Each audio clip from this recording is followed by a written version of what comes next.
Bom dia para quem é de bom dia, boa tarde para quem é de boa tarde, boa noite para quem é de boa noite. Estamos aqui em mais uma edição do Poesia Serve para Isso, cara. Poesia serve para isso, sabe onde? Aqui no Terraço Baldinho, em São Gonçalo. E hoje a gente está recebendo, sabe quem? Braulio Tavares. Braulio Tavares, um artista multifacetado. O cara é escritor, poeta, ensaísta, compositor. Ele é parceiro do Lenine, Antônio Nóbrega, enfim. Eu acho que vocês têm que assistir o programa para poder saber muito mais.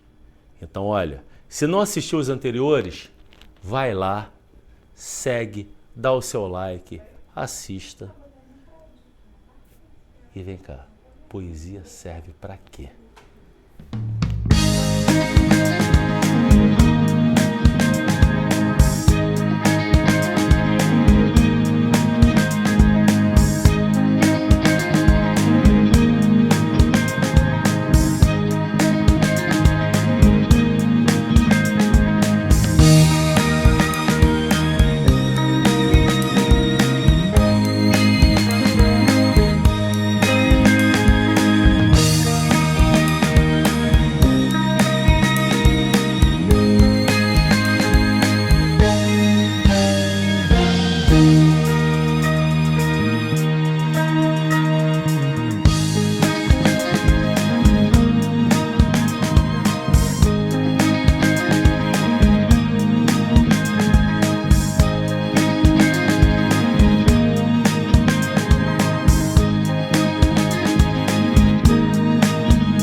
Primeiramente, agradecer a sua presença aqui no Poesia Serve para Isso.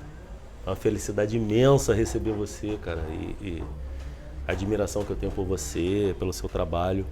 Aí eu vou chegar numa coisa um pouco clichê, uma pergunta um pouco clichê. Como é que a poesia entrou na sua vida? É um clichê, mas é um clichê inevitável, Romulo. Primeiro, deixa eu agradecer também o convite de estar aqui, vim a São Gonçalo, estar aqui nesse terraço maravilhoso com vocês. Conversando sobre o quê? A coisa mais bonita da vida, que é poesia. Poesia. Para mim, a poesia não é um gênero do mercado editorial. Ela é um pedaço da vida. Começou na minha casa, porque eu sou filho de duas famílias, a minha família paterna e materna, de duas origens diferentes que se juntaram, mas havia uma importância da poesia em todos os dois. Meu pai, Nilo Tavares, era jornalista, poeta. Meu avô, Braulio Tavares, eu sou o Braulio Tavares neto. Meu avô, vovô Braulio, que morreu antes de eu nascer, que eu não conheci, era jornalista e poeta. Meus tios e irmãos de meu pai, no Recife, eram jornalistas e poetas. Então, por esse lado, eu já nasci com a vocação de trabalhar em jornal. Entrei em redação de jornal aos 15 anos de idade, no Diário da Borborema, de Campina Grande. Com 15 anos de idade, e escrever sonetos, ler Augusto dos Anjos, ler Olavo Bilac, ler Castro Alves, ler os poetas que meu pai lia. Do lado materno, minha mãe, Dona Cleusa, era de Cochichola, que é uma cidade muito pequena do interior da Paraíba, lá da região do Cariri paraibano. É uma região pequena, é uma cidade que tem uma rua. Aí meu pai dizia que minha mãe nasceu nessa cidade, a rua só tinha mão única, então as pessoas iam embora da cidade e nunca mais voltavam e tal. Isso era um folclore que tinha lá em casa. Mas Cochichola era a cidade de minha mãe. Se você chega hoje na Paraíba, tipo assim, 100 anos depois praticamente, tem aquela arcada que tem na entrada da BR de todas as cidades brasileiras, de modo geral, até assim, Cochichola existe, é aqui, de tão pequena que é a cidade. Mas minha mãe trouxe pra gente as cantigas populares, trouxe pra gente o cordel, trouxe pra gente a coisa dos cantadores. Então eu cresci numa casa que às 6 da manhã ela acordava todo mundo botando rádio em toda altura no programa Retalhos do Sertão, que era o programa dos cantadores de viola, e a gente levantava, lavava o rosto, vestia o uniforme, pegava a bolsa, tomava o café correndo para ir para o colégio, ouvindo cantador de viola, cantando Cestilha, Martelo Galopado, Galope Beira-Mar. Então, de um lado a poesia erudita, de outro lado a poesia popular. Eu cresci dentro disso e conversar sobre poesia em minha casa era uma coisa comum. Meu pai trazia os amigos dele, também poetas, para ficar tomando uísque na sala e recitando poesia. Quando eu tinha 7, 8, 9, 10, 11, 12, 13, 14, 15 anos de idade. E você, assim, cresceu entre o sertão, a cultura popular. Isso foi moldando justamente essa sua visão de mundo para escrever, para tudo isso? Moldando, assim, de dizer assim, a vida é assim. Tanto que uma surpresa que eu tinha já com meus, sei lá, 10 anos de idade, estudando num bom colégio de Campina Grande, que é a minha cidade natal. Aí eu chegava para meus amigos, imagina um guri de 10 anos, do 5º ano primário, como tinha na época, dizendo assim, qual é o poeta preferido do teu pai? Aí meus colegas olhavam para mim e diziam, que maluco é esse? Porque eu pensava que todas as casas gostavam de poesia e recitavam poesia, tal como na minha casa. E não era. Aí eu digo, não, cara, aqui em casa é diferente. Ninguém gosta de poesia. Nenhum dos meus colegas, nenhum dos pais dos meus colegas gosta de poesia. O que era bom para mim? Eu tirava boas notas em português. Porque às vezes diziam assim, leia o soneto tal, de Olavo Bilac, ou de Augusto dos Anjos, estava no livro. Eu levantava, começava a ler no livro, fechava o livro e dizia de memória, porque eu já sabia decorado. Poesia é uma parte da vida. Sim. Eu sou um privilegiado, não porque sou rico, não porque sou bonito, não porque nasci nos Estados Unidos, nada. Eu sou privilegiado porque eu nasci numa casa onde a poesia fazia parte da vida. E, de um modo geral, a poesia hoje é o que? É um gênero literário que vai ser discutido nos jornais, nas revistas, que vai ser avaliado pelas vendagens das listas de best-sellers, entende? Eu não tenho nada contra isso. Paulo Leminski, que eu conheci pessoalmente, é um dos poetas que eu mais admiro, botou toda a poesia dele em primeiro lugar nas listas de best-sellers. Você fez parte desse movimento, não fez? Do movimento mimeógrafo? Você chegou a participar? Não sei se era um movimento, Romulo, porque... É que tudo depois eles colocam, né? Tudo depois você coloca um nome. Era uma porção de ilhas, Uhum. Brasil afora, porque havia a Ilha Poética do Rio de Janeiro, a Ilha Poética de São Paulo, Sim. a Ilha Poética do Rio Grande do Sul, do Paraná com Leminski, do Nordeste, onde eu vivia, e assim por diante. A gente se comunicava, a gente mandava livros pelo correio, quando tinha um evento, todo mundo ia para dizer, é você que me mandou aquela carta. Isso é pré-internet, isso é do tempo dos sumérios, dos babilônios. E hoje em dia é interessante, né? Porque hoje em dia, com toda a tecnologia, dificilmente as pessoas se comunicam dessa forma. Não. Se comunicam, mas assim, Comunicam, não cara. dessa forma que eu vou te falar que... Assim, Braulio, antigamente a dificuldade que tinha de comunicação, existia essa exasperação de todo mundo ter que buscar, né? E buscava. E hoje as pessoas têm todas as referências à palma da mão e dificilmente... Eu estou falando das gerações mais novas. Como é que você vê isso? Às vezes até na música, né? Até na música tem essa questão também, né? Tem uma coisa que a gente pode chamar assim, a saturação da abundância. Quando tem muito, você satura. Você não precisa ir atrás. Entra pela janela, entra pelo encanamento, sai pela torneira, vem pela televisão, vem pelo celular, as coisas vêm até você, buscando aquele consumidor que ainda não foi atingido.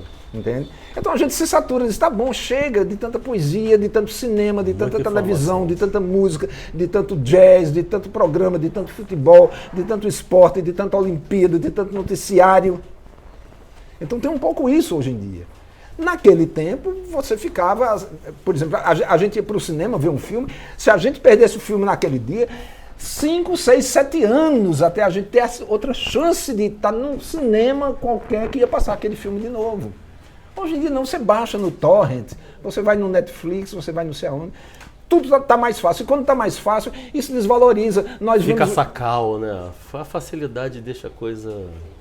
Aí eu sou a favor de uma certa escassez, porque a escassez acorda o sujeito está sonolento naquela modorra de quem está com a barriga cheia, entende? E a escassez, a fome, acorda ele e diz, epa, tenho que caçar alguma coisa hoje.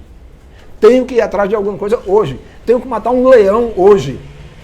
Essa sensação de ter que matar um leão por dia, é isso que bota a humanidade para frente. Eu acredito piamente. Não só contra você viver bem, mas você tem que ter alguma coisa que tire você da rede ou da cama, ou da poltrona, ou seja lá de onde for, e jogue você no torvelinho das coisas, da atividade, Sim. do fazer, do procurar, do estudar, do ir atrás.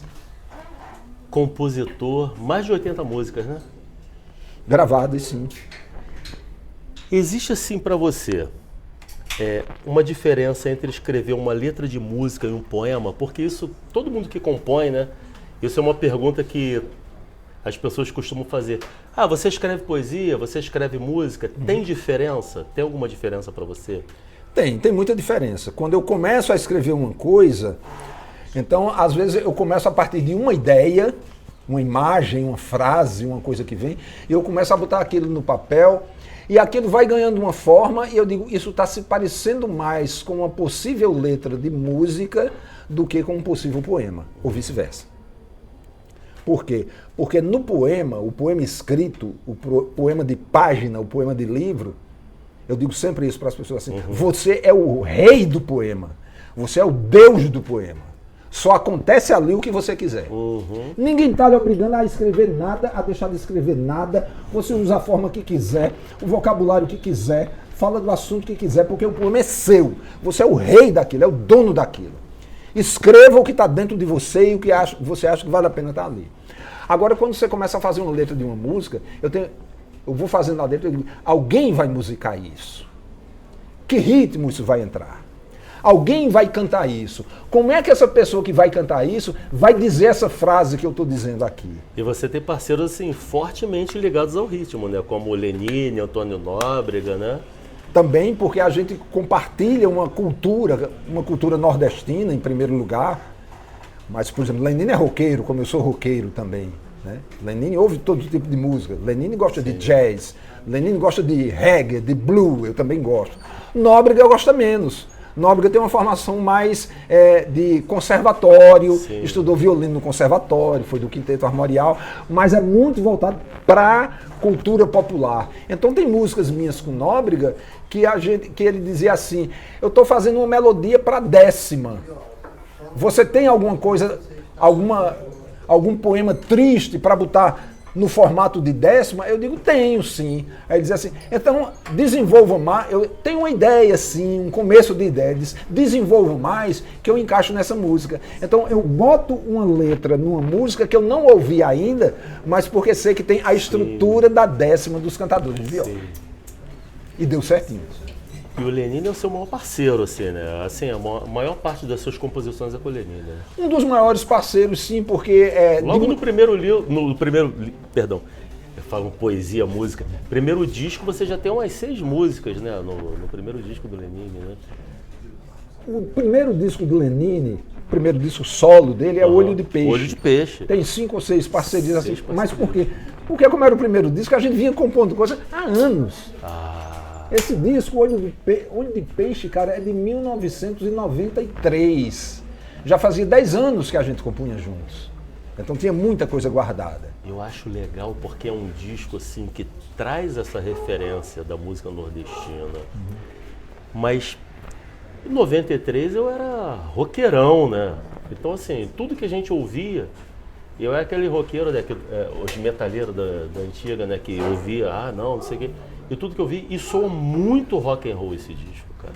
Esse disco, ele tem uma pegada, assim, ele tem... não é um disco de rock, mas ele soa, ele tem uma efusão, assim. Lenine... Você acabou falando, né, que vocês, né, isso tá no DNA, né? Veja bem, Lenine, eu já vi muitas vezes ele dizendo isso, e depois dizendo em entrevistas e tudo mais... Ele diz, aqui no Brasil a força do tropicalismo foi muito grande. Caetano Veloso, Gilberto Gil, Gal, Bethânia, tudo. Talvez essa Um peso muito grande na música brasileira. Mas, ao mesmo tempo, Lenine diz, a minha influência maior não é o tropicalismo, é o Clube da Esquina. Clube da Esquina.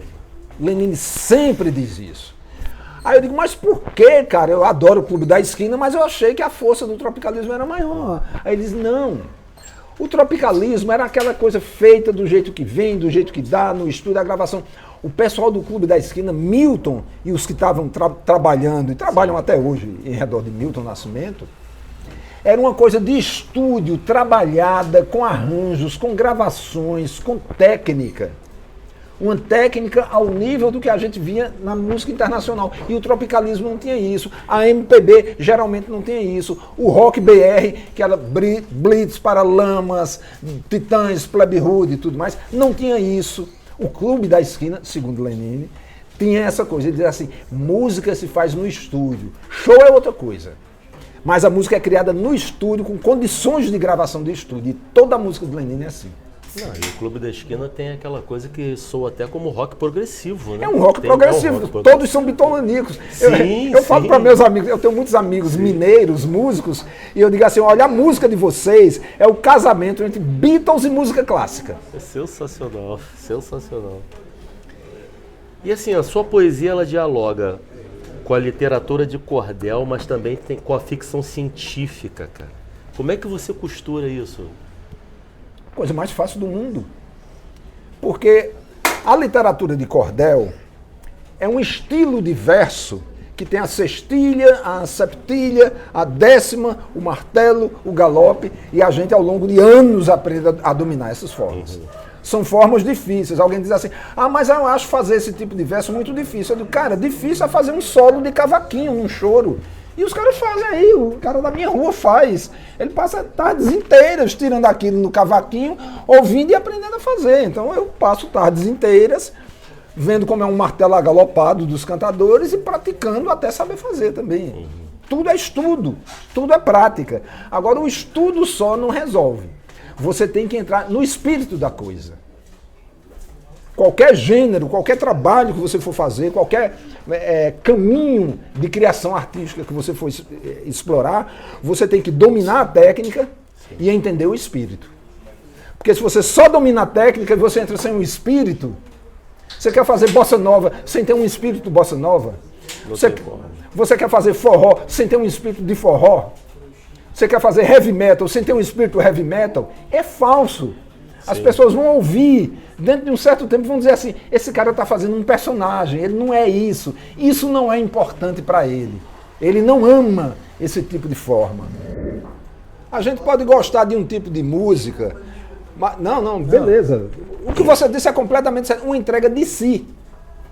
Então, por exemplo, quando eu tinha 16, 17 anos, que os Beatles estavam estourando no mundo, eu sou dessa geração, você é novo. De ficar esperando um disco novo dos Beatles. Porra. Que inveja, hein?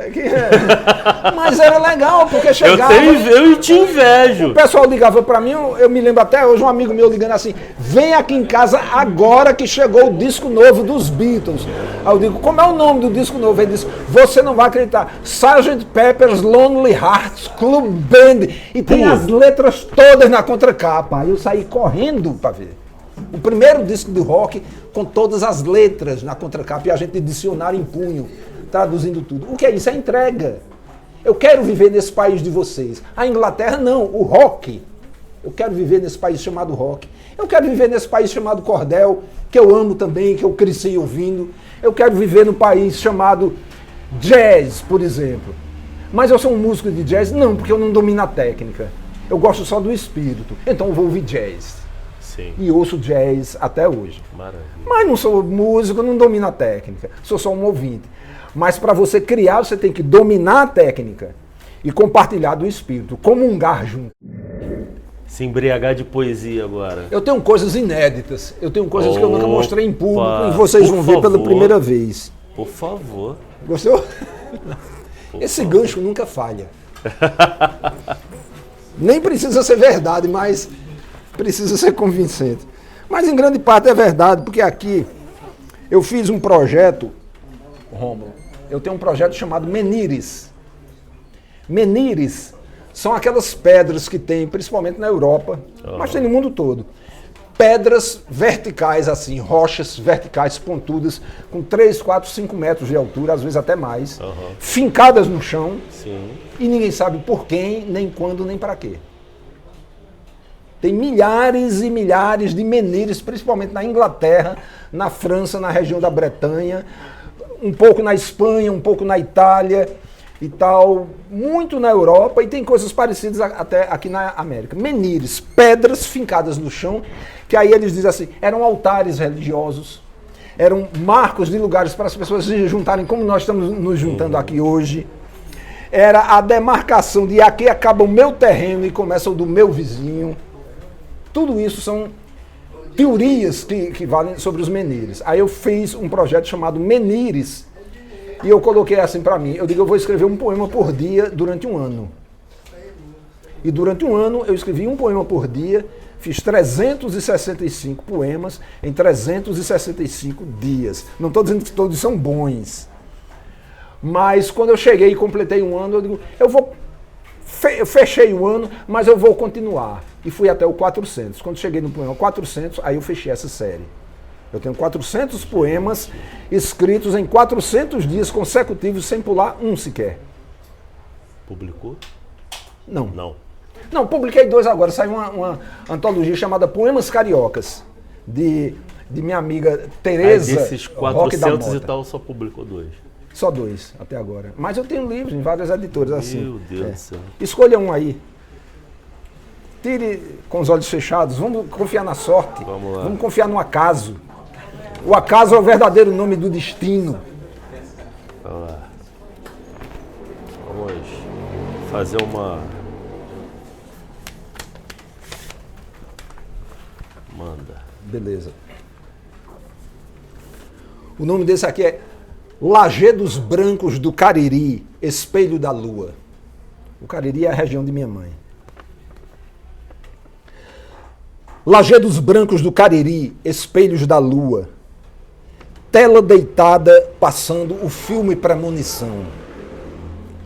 Onde os centauros cavalgam a si mesmos, bafejando nuvens, gargalhando, chamando o sol de covarde, esquipando, taracutaco, taracutaco, taracutaco, aproveitando a jaula escancarada da noite antes que o dia a feche. A brisa passa grasnando. A caatinga suporta aos estalos seu incêndio cotidiano. E o lagarto que corre na areia quente sem deixar pegadas. E o carretel da aranha que secou no vento e nem tocou no sino. E numa lata velha, toda enferrujada, um rosto se mexe. E a via férrea antiga ainda se estremece quando eu passo ali. Uma paisagem recoberta de encantamentos que se racham como verniz. Basta um inseto tocá-los, um olhar, vibrando o medo bom de estar sabendo que o mundo se mexeu. Porra.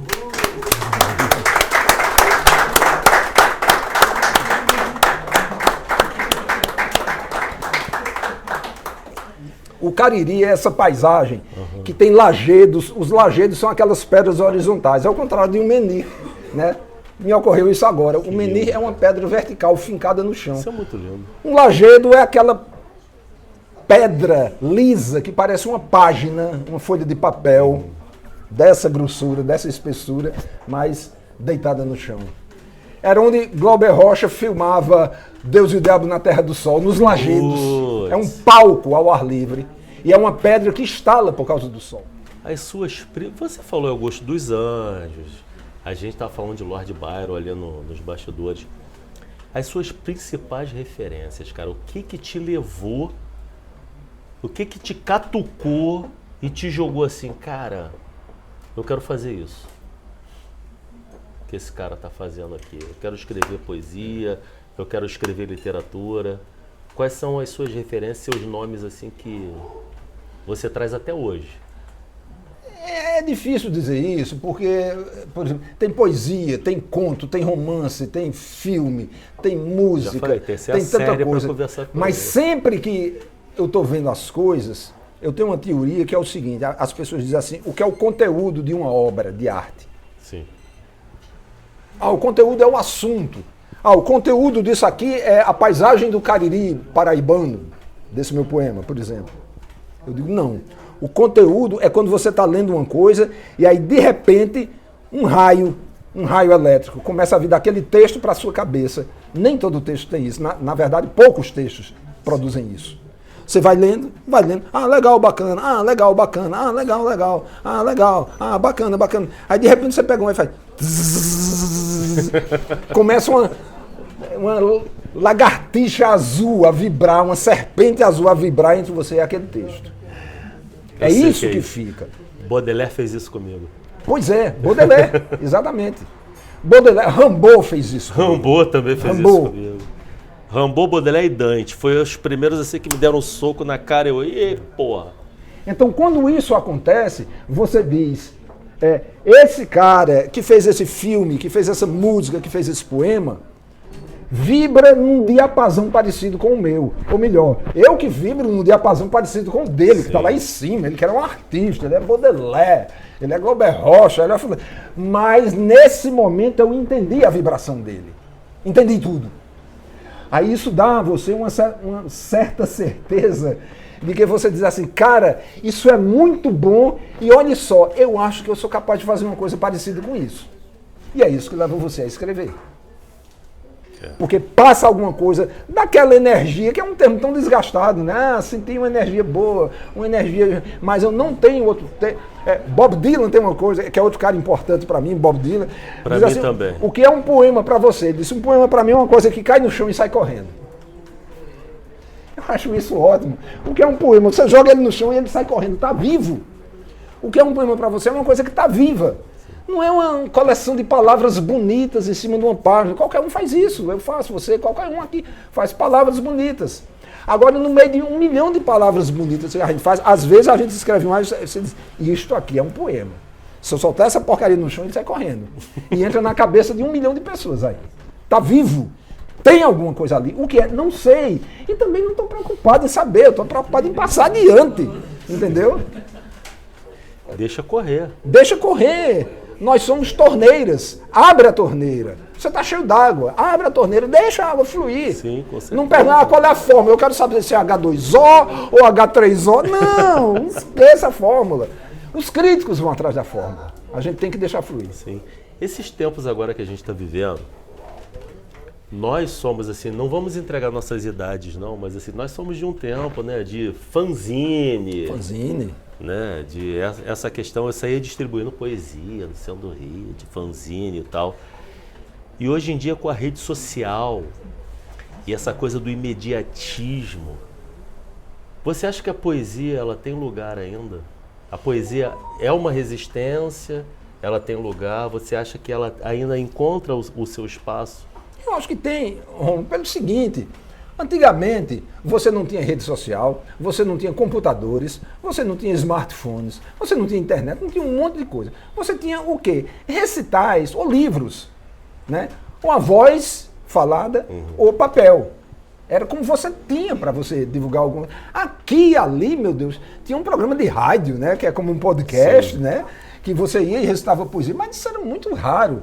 50 anos atrás. Muito raro, muito difícil. Então, o que é que a gente fazia muitas vezes? Assim, imprimir poemas. Eu já cansei de imprimir poemas desse jeito e sair distribuindo para as pessoas. Depois, se quiser... Um poema para cada um e tal, não sei o que. Não fazia a menor questão.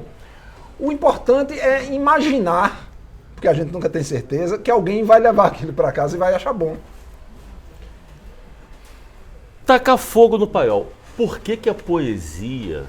Existem tantas feiras literárias hoje em dia, muitas feiras literárias. Quando você vê um poeta muito ali, né, que já está no hype e tal, para poder estar participando de uma feira literária, por que não tem espaço? O poeta não tem espaço nas feiras literárias. Eu fico pensando muito nisso. Sabe por quê? Pela minha teoria de que a poesia não é um gênero literário do mercado editorial. É uma parte da vida. E se você disser assim, aqui tem palco livre para quem quiser vir recitar seus poemas, vem 1 milhão de pessoas. Porque a poesia faz parte da vida delas. Não quer dizer que sejam grandes poetas, nem que os poemas sejam bons ou ruins. Não é essa a questão. É que todo mundo, entre aspas, claro, quer se exprimir através da poesia. E isso é legal, mesmo que os poemas não sejam bons. Não é essa a questão. Não é uma questão de crítica literária. É uma questão de se a gente quer que o povo brasileiro seja capaz de se exprimir através da poesia e de se encontrar na poesia alheia. Eu voto nisso, eu trabalho para isso minha vida inteira. Se vai vender, é outra coisa. Se vai ter programa, secção no Fantástico, é outra coisa. Se vai aparecer na televisão, nisso, naquilo, é outra coisa. Pode acontecer, não tenho nada contra. Acabei de falar de Paulo Leminski na lista dos best-sellers. Isso é maravilhoso. E é irônico, porque era com Leminski, Leminski era o marginal. O quê? Entende? Mas isso é legal também. Por quê? Porque a poesia de Leminski é muito boa.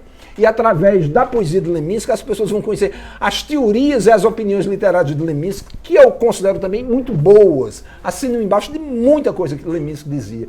Então, isso é legal.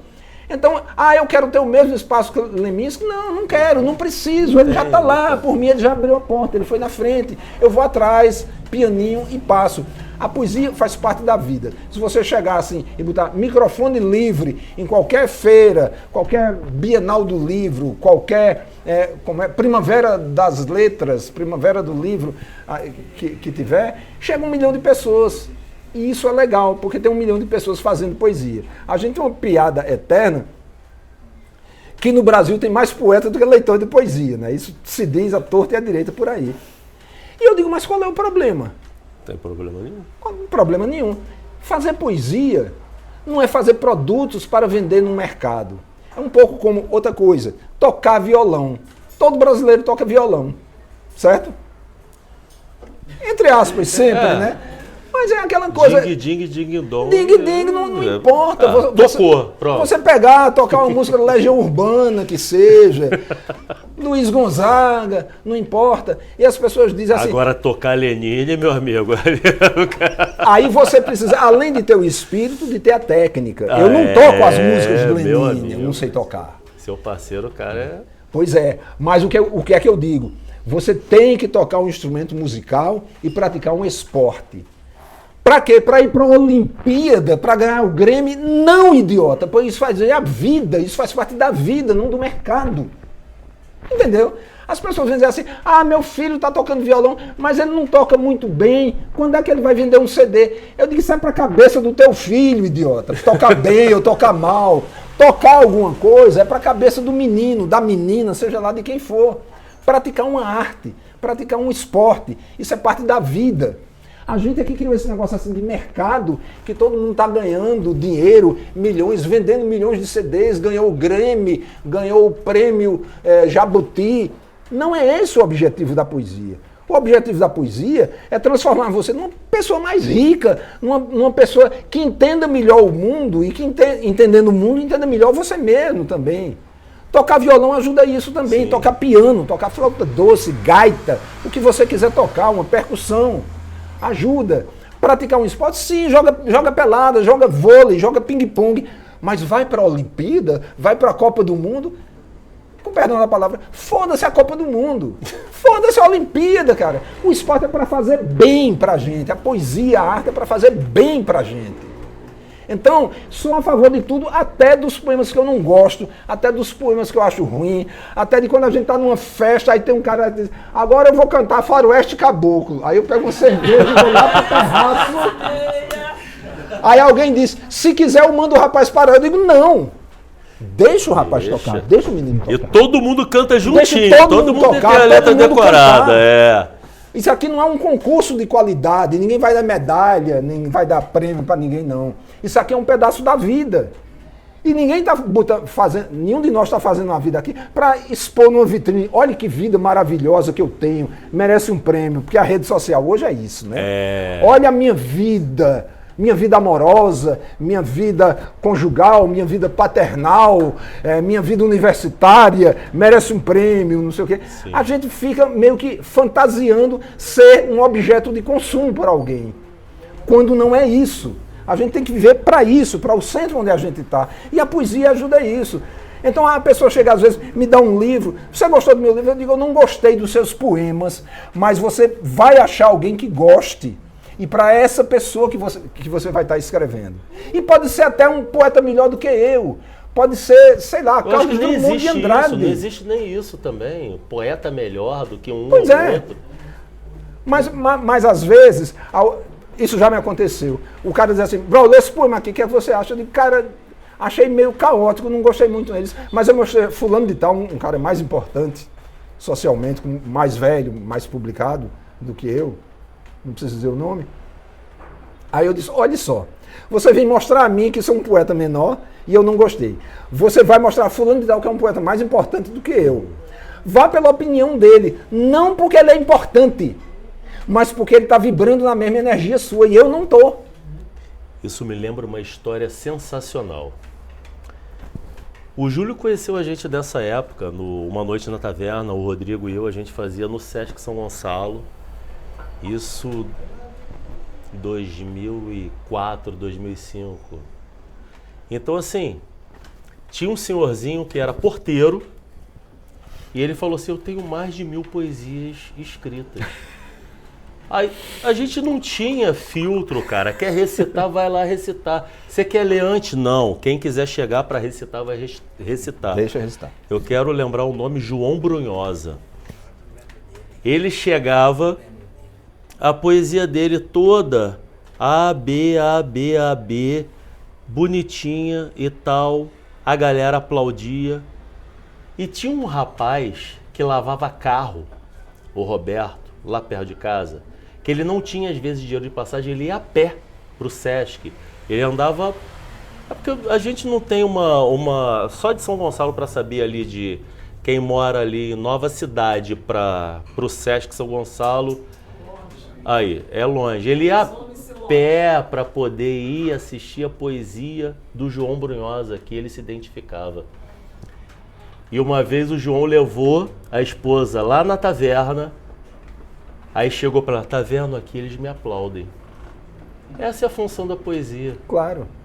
Então, assim, independente do que a pessoa... É a expressão, né, da própria alma da pessoa que está colocando para o mundo. Né? A expressão de uma linguagem que ajuda você a encontrar a sua turma. Esse cara encontrou a turma dele. Encontrou a turma dele. Mostrou a linguagem sincera dele, a linguagem verdadeira dele e encontrou uma turma, gente que ele nem conhecia de repente, Exato. Mas é a turma dele que vibra daquele jeito. Não importa se eu, Braulio, gosto ou não, se você, Rômulo, gosta ou não.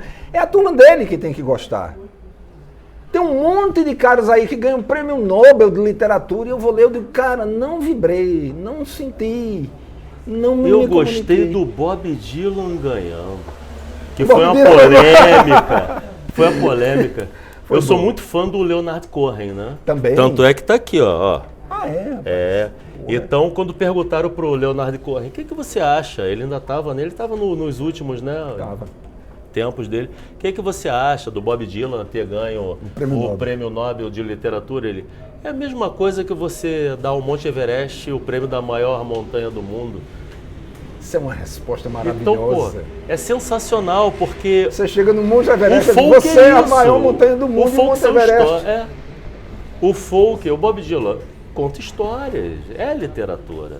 E a música, mais do que você sabe, né? A música, ela entra nessa senda também. Tem duas coisas aí, sobre esse prêmio Nobel para Bob Dylan. Eu escrevi a respeito no meu blog na época. Aliás... Ele tem um blog sensacional. O meu blog chama-se Mundo Fantasmo. Mundo Fantasmo, no masculino. É uma expressão de Guimarães Rosa, no Grande Sertão Veredas. Então eu escrevo lá há mais de 15 anos, tem milhares de artigos meus sobre tudo. Ó, sensacional.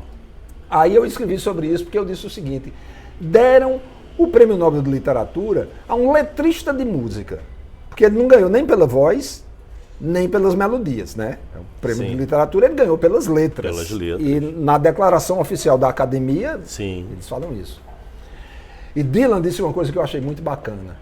Ele disse, eu nunca me vi como alguém que pratica literatura. Eu sou um cantor de rock, um cantor pop.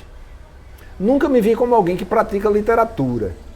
Mas eu vejo também, porque eu já passei por dentro de uma universidade, que todo mundo diz que Shakespeare faz literatura. E Shakespeare não escrevia livros. Ele dizia palavras para serem ditas num palco. Uhum. E é o que eu faço. Exato. E eu achei essa declaração dele muito boa. Agora, Achei legal a academia valorizar os letristas de música, que são os mais desvalorizados que tem. Então a gente tem um parceiro famoso, o cara chega para mim e diz assim, é como diz Lenine, parará, parará, pará, papai. Quem disse isso fui eu. Aí o cara, não, é Lenine. Eu digo, não, mas o verso não adianta, ninguém quer saber. É o cantor que vale, entende? Então o letrista de música ganhar um prêmio, merece letrista. Merece. Muito bem, vamos tomar uma. Mas, por outro lado, eu vi uma crítica, o cara diz assim, Dylan tem uma fortuna avaliada em 600 milhões de dólares. É famoso no mundo inteiro. Tem um império trabalhando por ele. E tem realmente, né? A equipe de Bob Dylan deve ser alguns milhares de pessoas nos Estados Unidos, na Europa até, trabalhando por ele, pai. Por que é que um prêmio desse não vai para um escritor que faz literatura há 20 ou 30 anos e mal é conhecido em seu próprio país?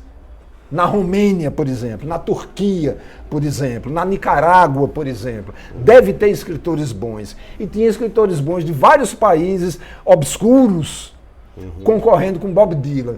Por que dá para o famoso e rico?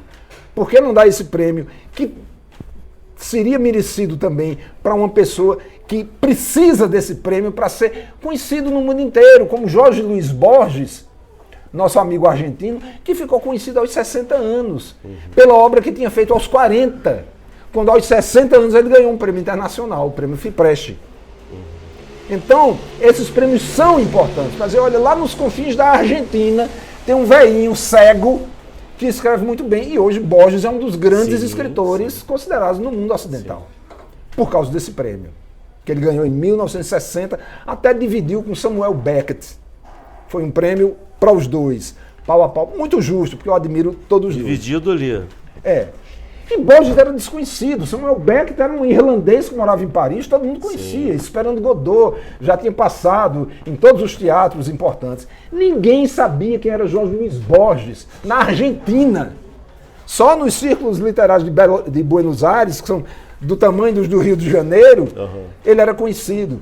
Então o prêmio foi importante. Era o underground. Totalmente underground, Jorge Luiz Borges. Então, por que dá para Bob Dylan? Por que você não pega um cara lá da Itália? Por que você não pega um cara lá da Sicília, um cara da Polônia? Porque em cada um desses países tem grandes escritores merecedores desse prêmio. Toda manhã, um corpo na minha porta. Hoje foi um menino queimado. Passei por cima sem tocá-lo, fui até o portão, olhei as calçadas, as esquinas, nada. Quando voltei, é claro, ele já não estava lá. Desabei no sofá, bebida em punho. Não esqueci seu rosto, os olhos ainda intactos. Mas não me viam, mexiam-se apenas. E não quero imaginar o que estavam vendo. Lembrei do rapaz de óculos, todo esburacado de balas, cujas mãos se mexiam. A menina de boca aberta, a mulher idosa de cigarro entre os dedos, o homem no macacão esfaqueado. Nada me disseram, nada me trouxeram, não me cobraram nada. Penso que coisas assim só me acontecem porque moro sozinho e não falo com ninguém. E por isso eles me procuram na hora do espasmo, na hora do mergulho que os expulsa daqui. Houve um tempo em que evitei sair à rua. Depois temi que se acumulassem. Mas não, é sempre apenas um, solitário, mais solitário ainda em seu silêncio, em seu mistério brutal. Acho que vem para me dizer que eu me prepare, porque quando o dia chegar, será minha vez de amanhecer no batente da porta de alguém, como um jornal com as manchetes de hoje.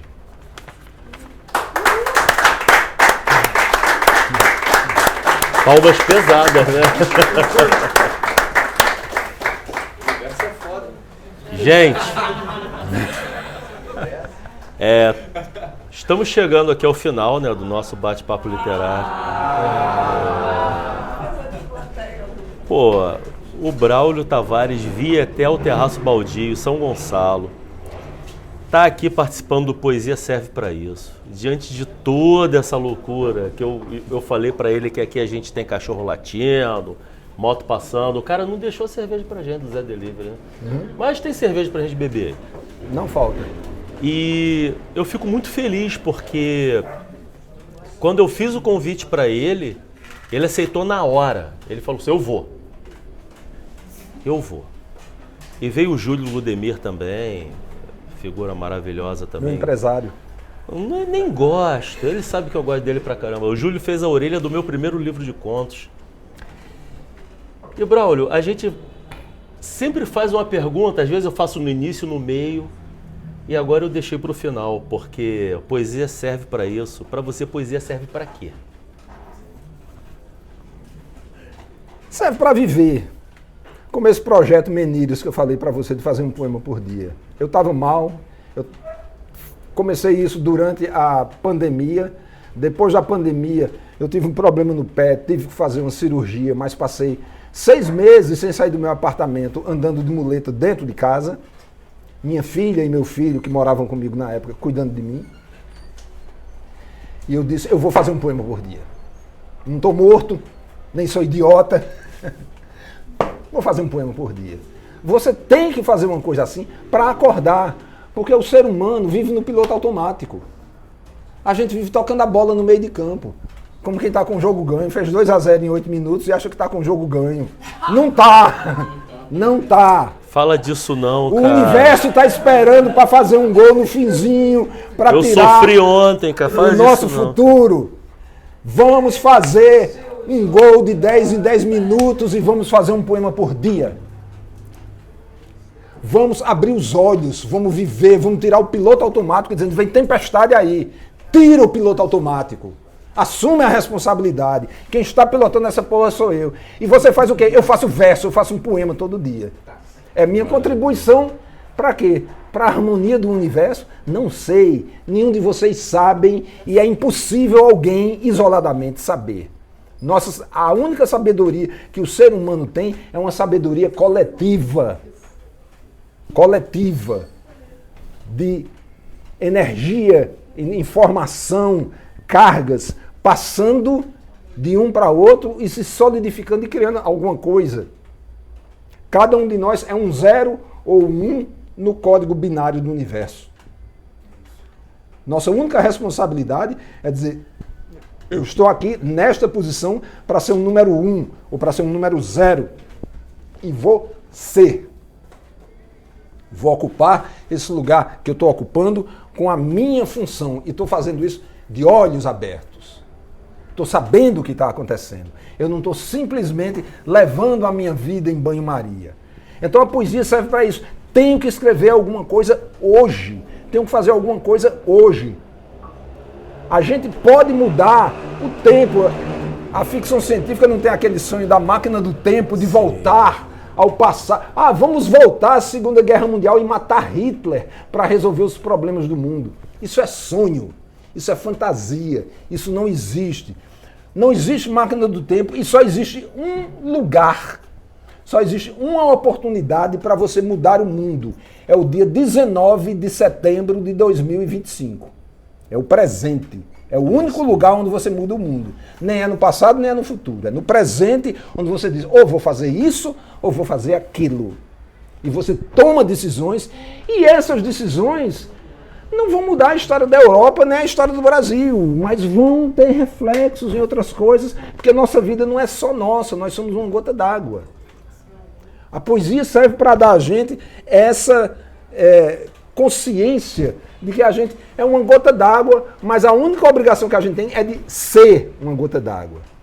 Pinto do Monteiro era Severino Pinto, grande cantador, que o pessoal chama o Pelé da cantoria. Se eu chegar, fizer uma enquete no Nordeste inteiro, de Alagoas até o Ceará, e disser quem foram os 3 ou os 5 maiores cantadores de todos os tempos, Pinto do Monteiro vai aparecer em todas as listas, que era um grande poeta. Aí o cara dizia, Pinto, o que é a poesia? Aí ele dizia, é tirar de onde não tem e botar onde não cabe. Que eu acho Sensacional. E ele tem outro verso que eu gosto muito, porque é um verso muito visual também, que ele dizia, eu só comparo esta vida à curva da letra S. Tem uma ponta que sobe, tem outra ponta que desce, e a volta que dá no meio nem todo mundo conhece. Poesia é isso. Gente, Braulio Tavares.